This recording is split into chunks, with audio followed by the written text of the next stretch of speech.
Assalamualaikum warahmatullahi wabarakatuh. Salam wake, kami sukses, Anda pasti sukses. Good job. Baik anak-anak hebat semua, apa kabar? Mudah-mudahan semuanya baik-baik saja, selalu sehat dan selalu semangat belajar.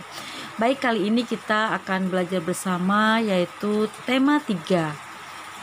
Sebelumnya mari kita awali dengan bacaan basmalah bersama-sama. Bismillahirrahmanirrahim.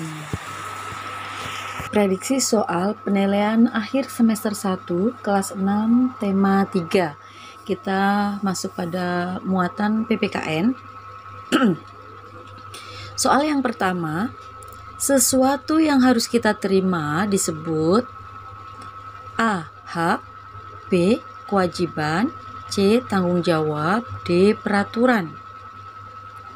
Ya, betul sekali. Hak ya, karena yang seharusnya kita terima.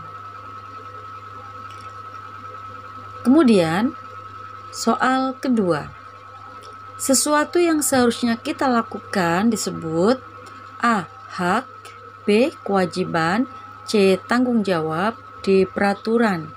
Ini kebalikan yang tadi ya. Kalau tadi sesuatu yang harus kita terima, kalau yang ini yang harus kita lakukan, harus kita berikan, yang harus kita kerjakan. Berarti kalau tadi hak, berarti yang ini adalah kewajiban kita.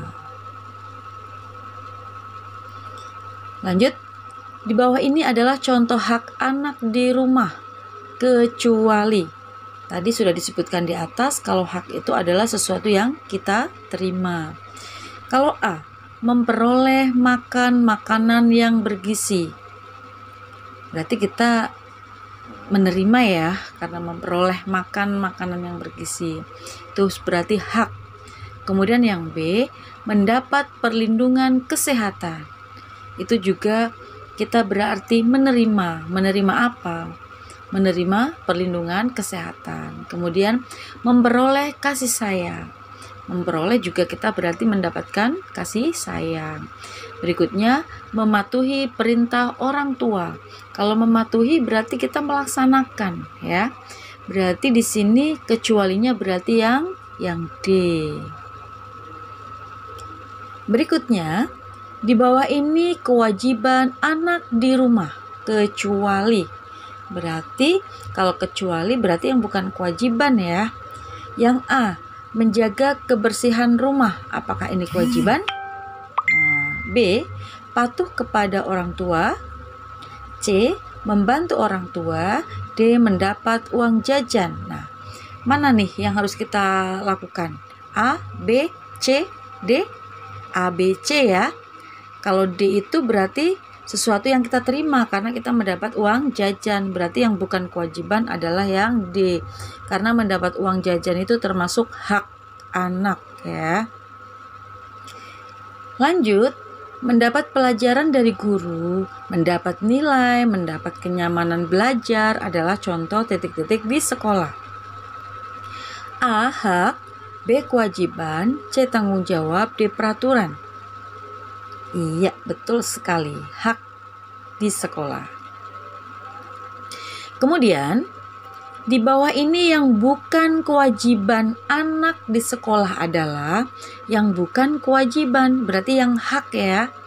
Kalau yang bukan kewajiban, kalau melaksanakan tugas piket itu kewajiban ya, karena kita melaksanakan.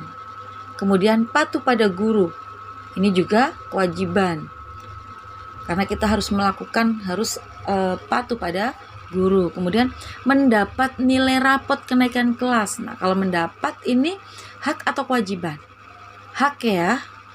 Berarti kita klik dulu yang ini ya. Berarti yang bukan kewajiban adalah yang C. Tapi kita lihat dulu yang D.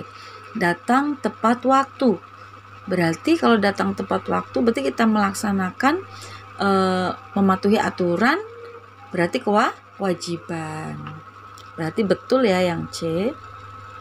Lanjut, hak warga negara di masyarakat adalah A. Memperoleh kenyamanan hidup, B. Mematuhi aturan, C. Menghormati tetangga, D. Mengikuti kerja bakti.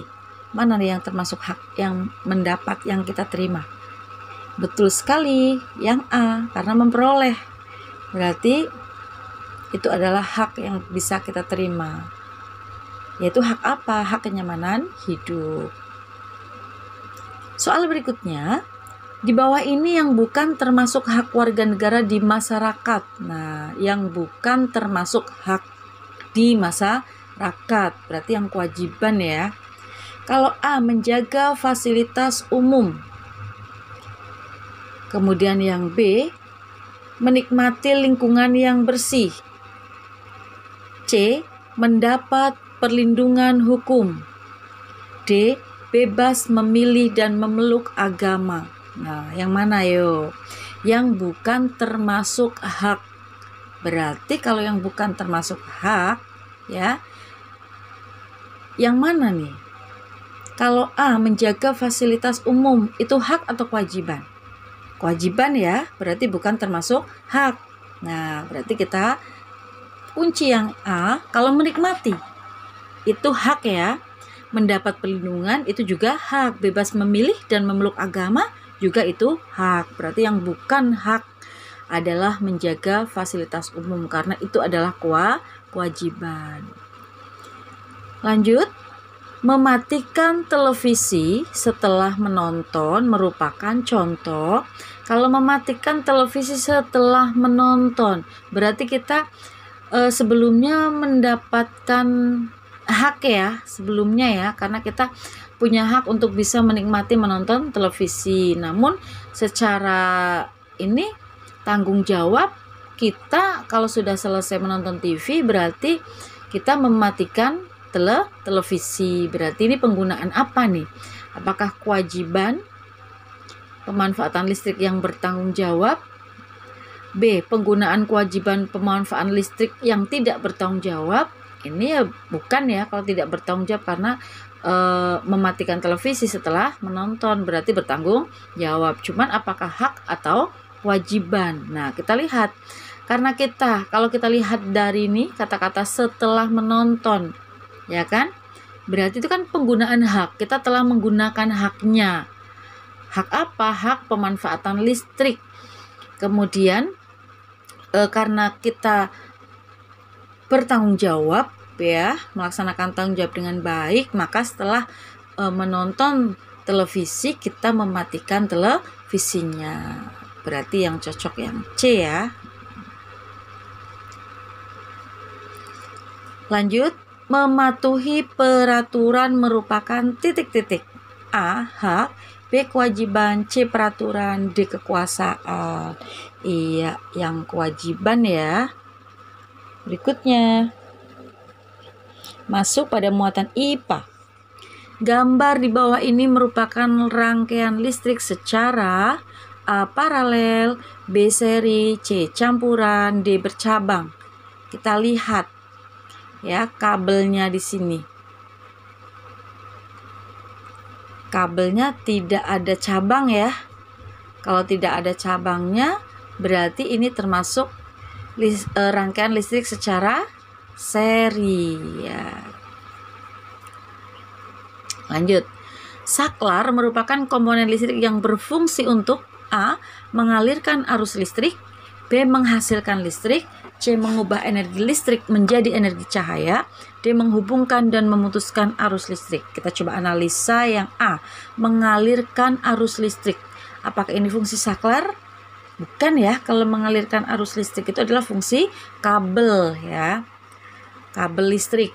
Kemudian yang B, menghasilkan listrik. Kalau yang menghasilkan listrik apakah saklar? Bukan juga, karena yang menghasilkan listrik itu adalah sumber energi. Contohnya ada batu baterai atau energi listrik yang dari PLTA atau PLTU dan sebagainya, dari pembangkit listrik. Ada lagi yang C, mengubah energi listrik menjadi energi cahaya. Ya, apakah ini fungsi saklar? Bukan juga, karena yang mengubah energi listrik menjadi energi cahaya itu adalah contohnya adalah lampu.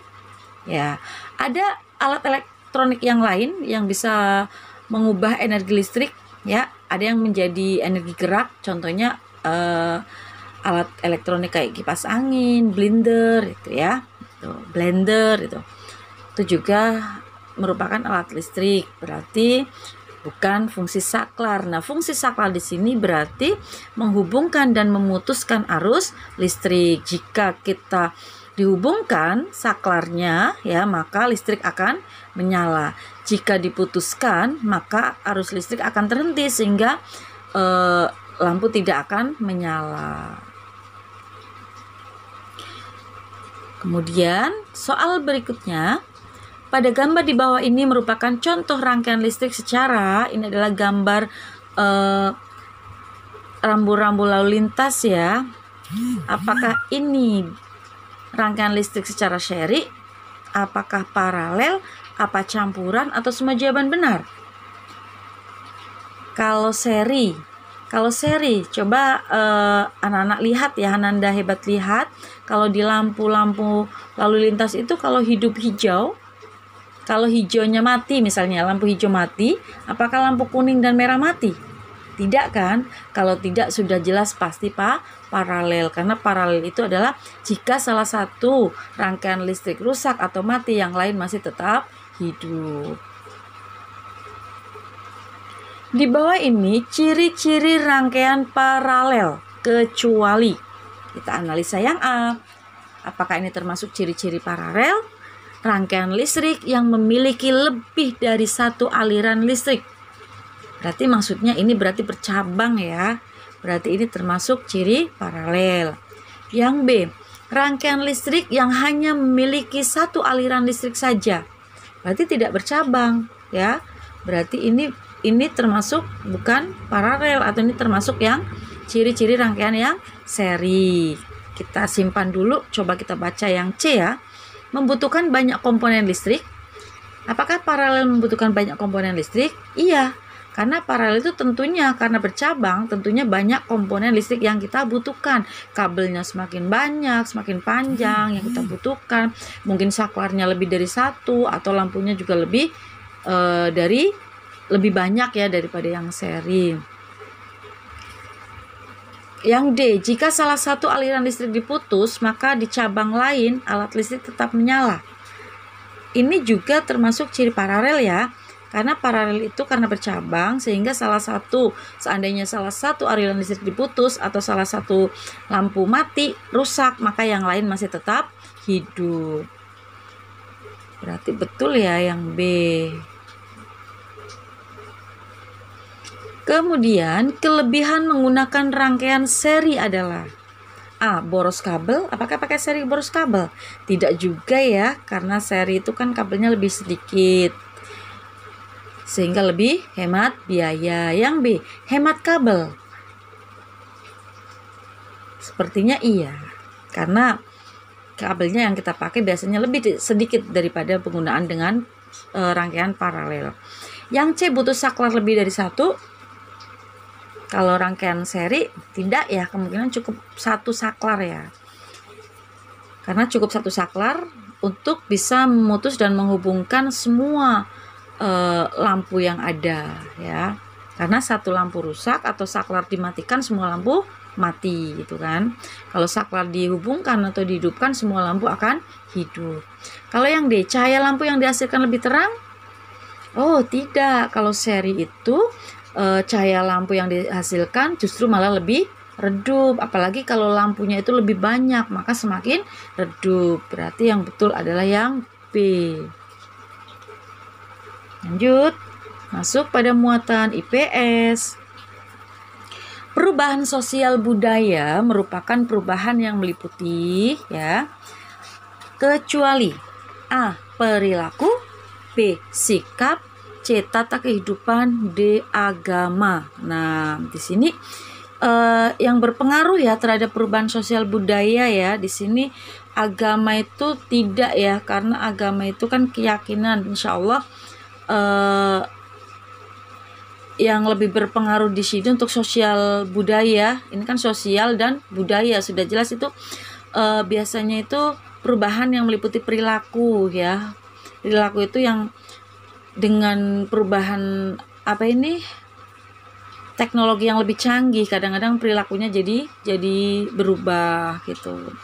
Jadi lebih modern, lebih ini ya, gaya hidupnya juga akan berubah juga, sikap tata kehidupan juga akan berubah. Jadi yang tidak adalah agama. Kalau agama itu insya Allah tetap. Karena ajaran agama itu ajarannya adalah kita ajaran Nabi Muhammad, bukan karena mengikuti perkembangan zaman ajarannya. Sebelum adanya listrik, untuk penerangan menggunakan, nah dulu ya, nenek moyang kita sebelum adanya listrik, mereka menggunakan apa? A. Lampu pijar, B. Lampu teplok, D. Lampu LED, D. Lampu belajar. Iya, sudah jelas sekali ya lampu teplok ya. Kalau kalian mungkin belum pernah merasakan menggunakan lampu teplok ya. Lampu teplok itu lampu yang dibuat secara tradisional ya. Kalau zaman dulu itu menggunakan minyak tanah, dimasukkan ke dalam ini botol atau ke dalam ini bekas lampu ya, kemudian dikasih kapas ya atau sejenisnya atau sumbu, nanti akan dihidupkan gitu. Jadi kalau habis belajar biasanya sini hidungnya pada hitam karena kena asap lampu teploknya. Lanjut, berkat penemuan listrik kegiatan hidup manusia berubah, yaitu kecuali. Apakah setelah ditemukan listrik kehidupan kegiatan manusia berubah? Berubah cara memasak, cara belajar, cara bekerja, cara sholat. Apakah cara memasak berubah? Iya, karena kalau dulu itu memasaknya menggunakan tungku, sekarang sudah menggunakan kompor gas, kompor listrik ya, akan lebih efektif dan cepat. Kemudian cara belajar juga berubah juga. Kalau dulu belajar menggunakan obor listrik atau lampu teplok, sekarang menggunakan lampu belajar bahkan lebih terang gitu. Kemudian cara bekerja juga berubah. Kalau dulu secara manual, kalau sekarang kita bekerja dengan adanya listrik akan lebih cepat ya. Contohnya misalnya bekerja seperti misalnya tukang bangunan itu zaman dulu kan menghaluskan kayu secara manual, sekarang udah pakai listrik, tinggal ini pakai mesin mesin listrik itu, sehingga pekerjaannya lebih cepat selesai dan lebih rapi. Kemudian kalau cara sholat, kalau menurut saya ini cara sholat baik belum ditemukan listrik atau sesudahnya, cara sholat ya tetap sama ya, tetap sama. Berarti yang bukan yang ini. Kemudian penemuan telepon atau HP Android dapat membawa perubahan sosial budaya di bidang. Nah, kalau telepon berarti di bidang apa? A. Transportasi, B. Komunikasi, C. Iptek, D. Sosial budaya. Kalau A. Transportasi itu contohnya kayak pesawat, mobil ya, alat transportasi, kapal dan sebagainya. Berarti ini lebih tepat komunikasi. Lanjut. Dahulu, pengetahuan hanya dapat diperoleh melalui kegiatan belajar di kelas dengan buku, media massa, radio, dan televisi. Namun sekarang dengan adanya komputer, siswa dapat mencari dan memperdalam pengetahuannya melalui komputer, sehingga keberadaan komputer dan internet membawa perubahan di bidang A. Ekonomi, B. Sosial, C. Pendidikan, D. Politik. Ini sudah jelas sekali ya kalau melihat dari pernyataan di atas, paragraf di atas itu adalah di bidang pendidikan. Lanjut, di bawah ini yang bukan merupakan dampak positif dengan adanya penemuan teknologi modern adalah yang bukan ya, yang bukan dampak positif. Berarti yang dicari adalah yang dampak negatif. Meringankan pekerjaan. Dampak positif ya, keuntungan ya dengan teknologi modern, maka pekerjaan akan semakin ringan. B. Mengurangi pengangguran. Apakah bisa mengurangi pengangguran? Iya, karena dengan adanya teknologi modern, banyaknya pabrik, industri, sehingga membutuhkan banyak tenaga ya, sehingga dapat mengurangi pengangguran. Kemudian menciptakan kegiatan ekspor impor. Ini juga termasuk dampak positif. Karena apa? Karena dengan adanya kemajuan alat transportasi, sehingga memudahkan kita mengekspor atau impor barang. Coba bayangkan seandainya tidak ada pesawat, tidak ada mobil, adanya kita harus naik sepeda, becak, jalan kaki, ya, atau dokar. Nah, bagaimana kita mau mengirim barang-barang ke luar negeri? Bagaimana dari luar negeri mau mengirim barang-barang ke Indonesia? Sehingga dengan adanya teknologi yang modern, adanya alat-alat transportasi, ada pesawat dan sebagainya, ada kapal besar, kapal pesiar, sehingga dapat menciptakan kegiatan ekspor dan impor. Yang D, lebih menyukai barang buatan luar negeri daripada buatan dalam negeri. Nah, ini adalah yang dampak negatifnya. Berarti yang bukan merupakan dampak positif adalah yang D. Kita masuk pada muatan SBDP. Soal pada SBDP yang pertama, di sini ada nada mi ke fa, si ke do. Merupakan contoh nada yang memiliki interval A setengah, B1, C1 setengah, D2. Nah, yang mana nih? Mi ke fa, si ke do. Berarti yang setengah. Kenapa? Kalau interval yang satu nada itu kan dari do ke re ke mi, ya kan? Fa ke sol ke la ke si, itu kan?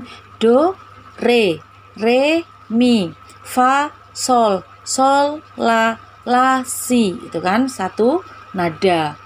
Kemudian kalau yang satu setengah nada, kalau satu setengah nada itu dari re ke fa, berarti melompati satu nada ya, re ke fa, ya kan.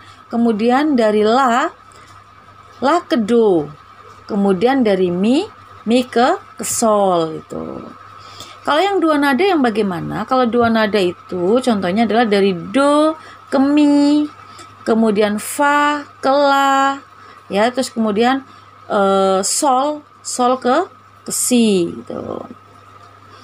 Itu namanya adalah interval nada atau jarak antar nada.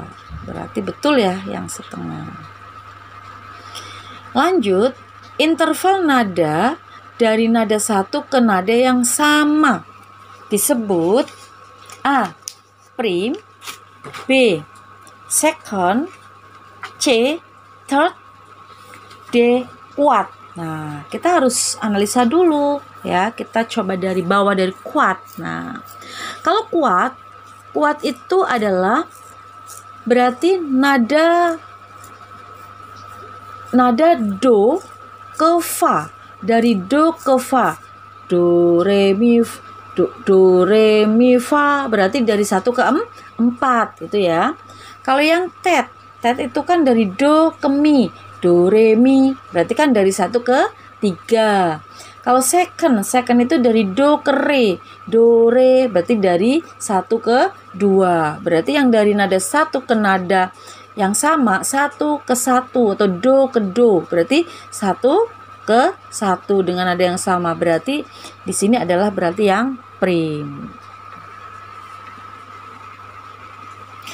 Ini tambahan ya, selain interval nada, selain ada prim, second, third, quart, itu juga Ananda perlu ketahui ada yang namanya quint ya. Kalau quint itu interval 1 sampai 5. Kemudian kalau sekte itu antara 1 sampai 6. Kemudian septim itu 1 sampai 7. Kalau oktav itu 1 sampai 1 lagi dari do awal ke do yang tinggi ya.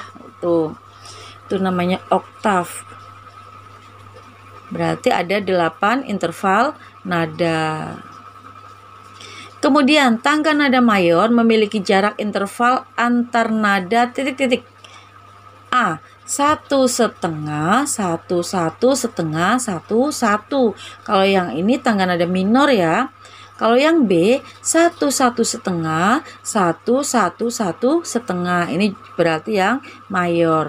Kalau yang C 1 1 1 setengah 1 1 setengah, ini nada variasi ya. Kalau D juga setengah 1 1 1 1 1 setengah, ini juga termasuk nada variasi. Lanjut, jarak antara satu nada dengan nada lainnya disebut A. notasi angka, B. tangga nada, C. irama, D. interval nada. Yang mana nih? Kalau notasi angka itu suatu notasi ini ya, nada yang menggunakan angka ya. Contohnya 1, 2, 3, 4, 5, 6, 7 kembali ke 1 yang nada tinggi ya. Kalau yang B tangga nada berarti kan yang do, re, mi, fa, sol, la, si, do gitu ya. Kalau irama itu kan kayak ini panjang pendek, kemudian keras lembutnya, musik, gubahan musik lah ya, itu lemah lembut, kuat lembut musiknya ya. Di situ ada pengulangan ini namanya irama. Kalau interval nada itu adalah jarak antar nada, berarti yang interval nada. Oke, sen. Kita coba. Seperti itu Ananda hebat untuk latihan soal, dan ini prediksi soal ya. Prediksi soal tema 3. Semoga sudah sesuai dengan kisi-kisi. Selamat belajar dari Wali Kelas Channel. Terima kasih kalian sudah mau belajar bersama dengan Wali Kelas Channel. Kita akhiri dengan alhamdulillahirobbilalamin. Assalamualaikum warahmatullahi wabarakatuh.